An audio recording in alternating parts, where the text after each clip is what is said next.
Hola, ¿qué tal? El día de hoy vamos a hablar sobre un tema de derechos humanos y garantías individuales dentro de la materia de psicología clínica forense. Y pues para empezar, vamos a empezar, hablando de lo que son las garantías individuales. Las garantías individuales son derechos que todo individuo posee por el simple hecho de haber nacido, ¿sí? Al menos aquí en la nación, ¿sí? Independientemente de donde haya nacido, de su raza, su sexo, su edad o incluso cualquier creencia religiosa o política. Esas son las garantías individuales. Aquí en México están manifestadas en la Constitución Política de los Estados Unidos Mexicanos, específicamente del artículo 1 al artículo 29. Todas las garantías individuales poseen 5 características, ¿sí? Esto quiere decir que son universales, es decir, son para todos los hombres. También son inalienables, ¿qué quiere decir? Que no se pueden cambiar, no se pueden vender, no se pueden quitar. Son imprescriptibles, no se extinguen, tampoco se pierden. Son irrenunciables, es decir, que no podemos renunciar a ellos, obviamente, y son limitativas del poder del Estado, es decir, el Estado no tiene derecho sobre ellas. Asimismo, estas garantías individuales se clasifican, por así decirlo, en grupos. Tenemos las garantías de igualdad, las garantías de libertad, las garantías de propiedad y las garantías de seguridad pública. Las primeras, que son las garantías de igualdad, pues estas van a implicar la eliminación de toda distinción entre los individuos, como por ejemplo la raza, la nacionalidad, religión, la posición económica, etc. ¿sí?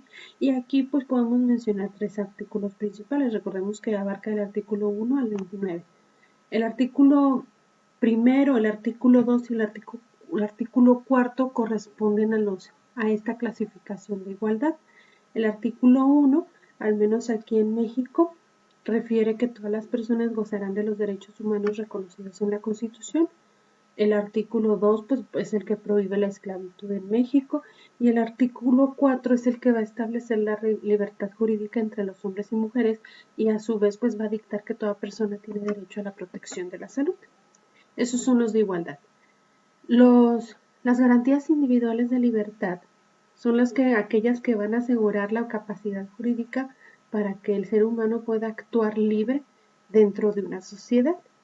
Aquí tenemos 4 artículos, que es el quinto, sexto, el séptimo y el noveno. El artículo quinto pues nos habla de la libertad del trabajo. El artículo sexto, la libertad de expresión, siempre y cuando no afectemos a terceros, que quede claro.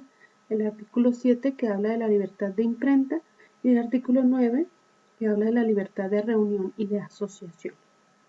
En cuanto a la tercera clasificación, que son las garantías individuales de propiedad, este grupo pues básicamente nada más tenemos un artículo, que es el artículo 27, que va a establecer que todas las tierras y aguas nacionales pertenecen originalmente a la nación, ¿sí? Y la cual pues posee el derecho de transmitir el dominio a particulares, constituyendo así la propiedad privada. De ahí que muchas cuestiones de tierras y aguas nacionales pues se hayan vendido, ¿verdad? Y se hayan hecho de la propiedad privada. Y finalmente tenemos las de seguridad jurídica o pública. Estos son derechos que van a proteger a los gobernados, a las familias y a las pertenencias ante la autoridad. Aquí tenemos básicamente 3 artículos, el 14, 16 y 17.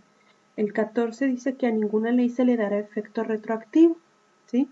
Es decir, no hay forma retroactiva de cada ley. Y el número 16 dice que nadie puede ser molestado en su persona, familia, posesiones o dominio si no existe un mandamiento escrito. Es decir, nadie puede venir a sacarme de mi casa si no es por escrito. Y el artículo 17, ninguna persona podrá hacerse justicia por sí mismo, o sea, que tiene que actuar la ley. Respecto al artículo 14, que decía que a ninguna ley se le dará efecto retroactivo, es decir, lo que se juzga hoy, no se juzga por el pasado, por así decirlo. ¿sí? Esto es en cuanto a la clasificación de las garantías individuales. Espero que haya quedado claro el tema. Más adelante vamos a revisar lo que son las garantías sociales y la diferencia con estas que son las individuales. Gracias por su atención.